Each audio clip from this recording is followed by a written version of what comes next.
Hey, it's Dan, your biker in the kitchen.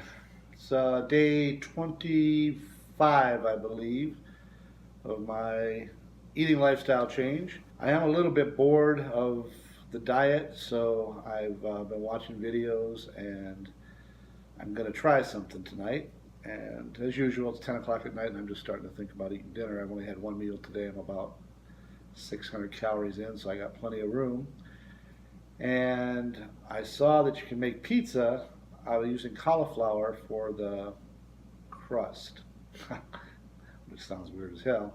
But we're going to try that. I went to the store and bought all this stuff. Let me switch cameras.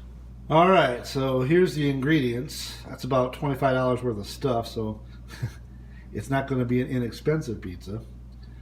And let's hope that it works out. But we're going to take cauliflower and we're going to rice it up into little, almost like flour, but not quite that fine.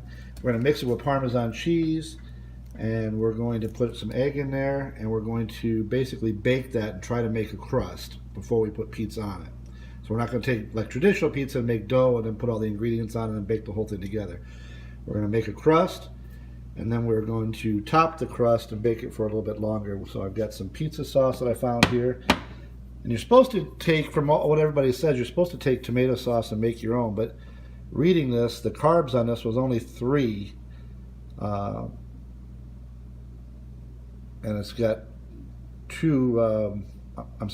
half a gram of dietary fiber. So really that's like 2.5, which is less than tomato sauce by itself. So I'm hoping that tastes decent. It's already got the spices and such in it, so lazy me, I don't want to try to make all those things. Plus all those ingredients would have really added up. Got some mozzarella cheese for the top. Got like a little can of sliced olives that I used part of for something else. Got some mushrooms and some pepperoni. So let's get started and we'll see how this goes. Try not to make this a long video. Alright, so the way I'm going to go about this is I've rinsed the cauliflower and trimmed it. Now I'm just going to break the florets off. I'm going to trim the big stems off of them because we're just going to use the top part. I need to yield about 2 cups of ground up cauliflower.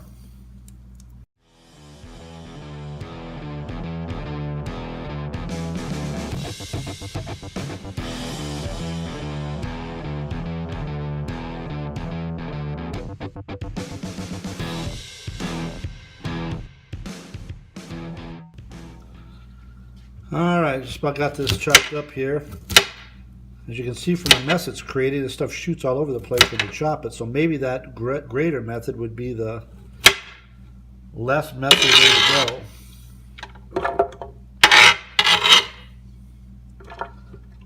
But I think that's going to probably yield about 2 cups, maybe a little bit more, but we'll measure that out once we turn it into some kind of flour looking arrangement. So we've got it in the blender now, and we'll see what we can do with it.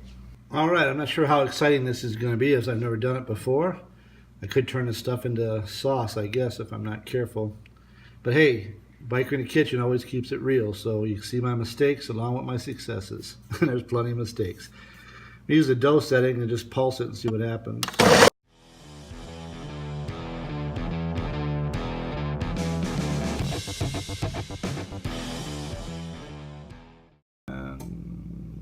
This is a 2-cup measuring cup. I don't know if we can see it or not. 2 cups. So I'm just going to fill that up. I think it wasn't, maybe I'm not quite 2 cups of stuff here.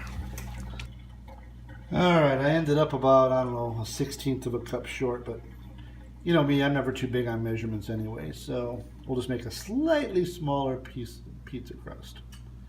So we're going to take this. The next step is we got to get all the moisture out of it. So we're going to put it in this frying pan and we're just going to stir it around a bit and just get the moisture out so that it's dry. We're not really trying to cook it yet because we're going to bake it later.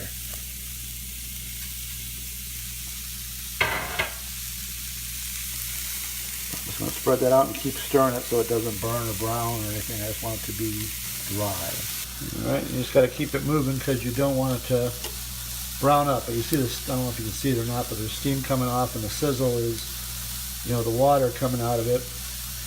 There's another method that I've seen on the internet, and it's where you actually put it in the microwave for 2 or 3 minutes, and then you dump it out into like a dishcloth, and then you wring out the water. You actually just wring it out, and I guess that's one way of drying it, but it seems to me that that's still a pretty wet method, and what we're looking for when we're done here is we want something that's going to be a substantial enough platform that we can put the toppings on it and pizza sauce without it, you know, falling apart. All right, now we're going to come down to the moment of truth. I basically got the 2 cups of cauliflower dry there. It's got to be more dry than you could ever do by wringing it out from through a dish towel. Then I've got 1 cup of Parmesan cheese that I'm going to add into this.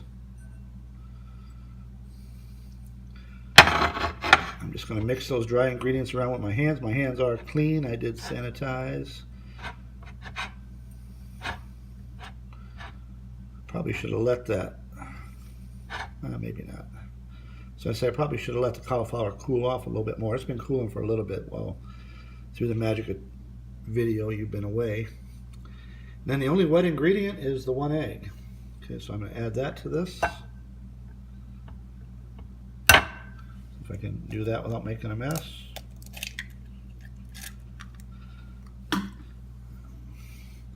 Some people use more than 1 egg, but I think there's so many things it uses eggs in a low carb diet that you get sick of eggs after a while. So I'm going to minimize the use of the eggs.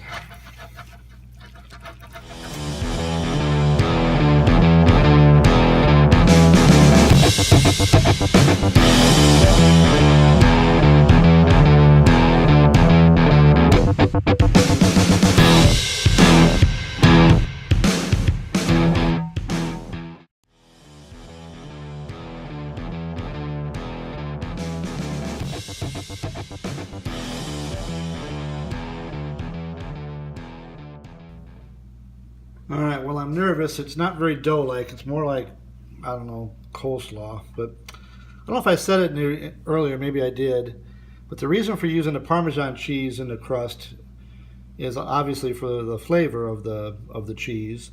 But it also, because it's a hard cheese, it's more structurally stable. You know, it has a tendency to hold things together better than if you used a gooey cheese like a mozzarella.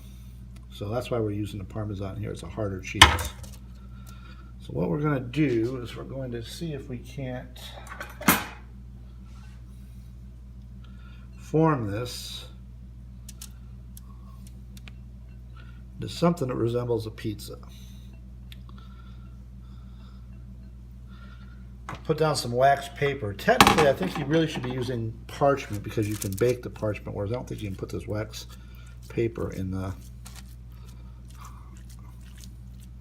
oven. So I'm going to probably have to switch to tin foil for that.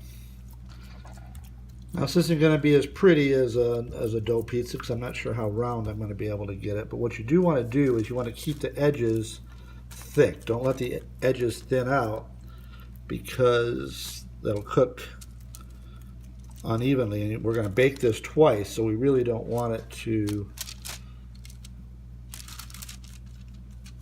get really dark brown or black edges when the center's not cooked yet. So I'm going to press this down and try to make it into about 1/4 of an inch thick all the way around. Still seems pretty wet to me. I don't know. From 1 egg, it doesn't seem like there should be this much moisture.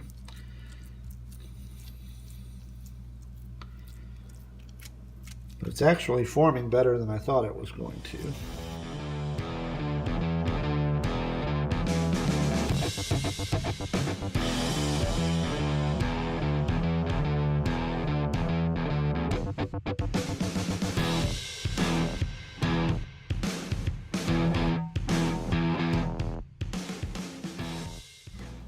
Now I'm going to stick the aluminum foil right into my pizza pan here. Just like that. And then we're going to go into the oven. We're going to have to watch this because we're not sure on the time, but we're going to go 425 degrees and we're going to go about 20 minutes. Here we go.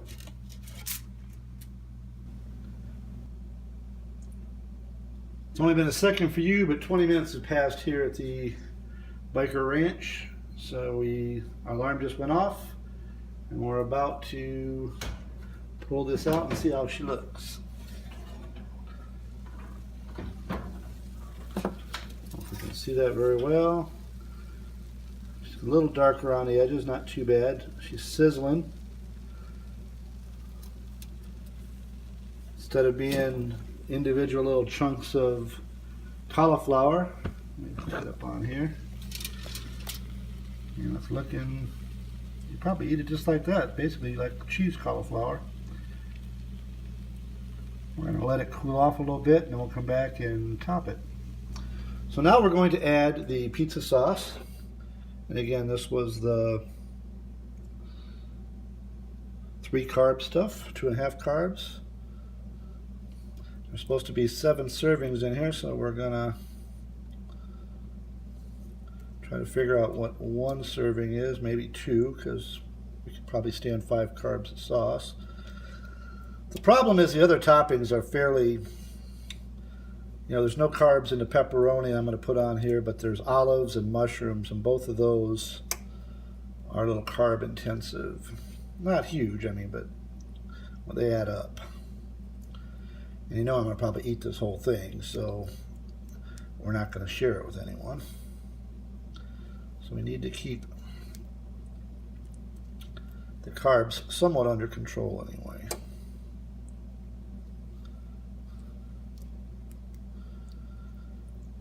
I'm putting out the pizza sauce all the way to the edge because I don't want the edges to get any darker than what they are.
I got the oven turned down to 375.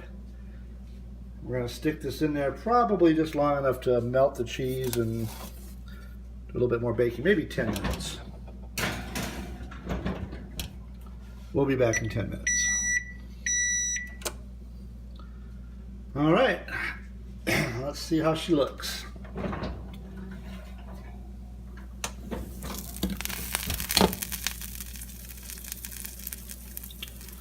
She's sizzling. Cheese looks melted.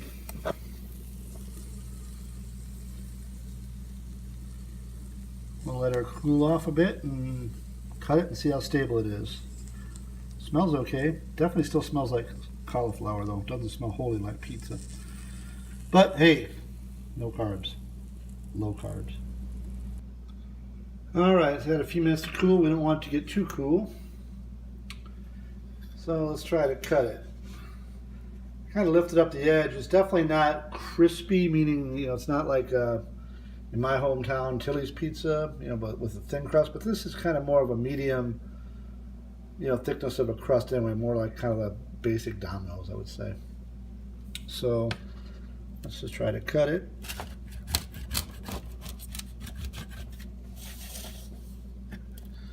This isn't the world's greatest pizza cutter either. And we'll move to the table and see what it tastes like.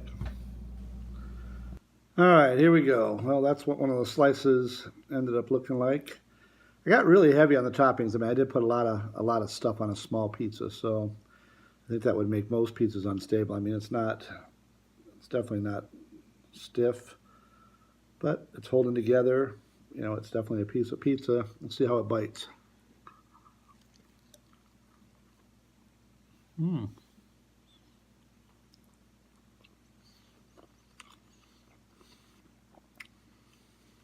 Tastes just like pizza.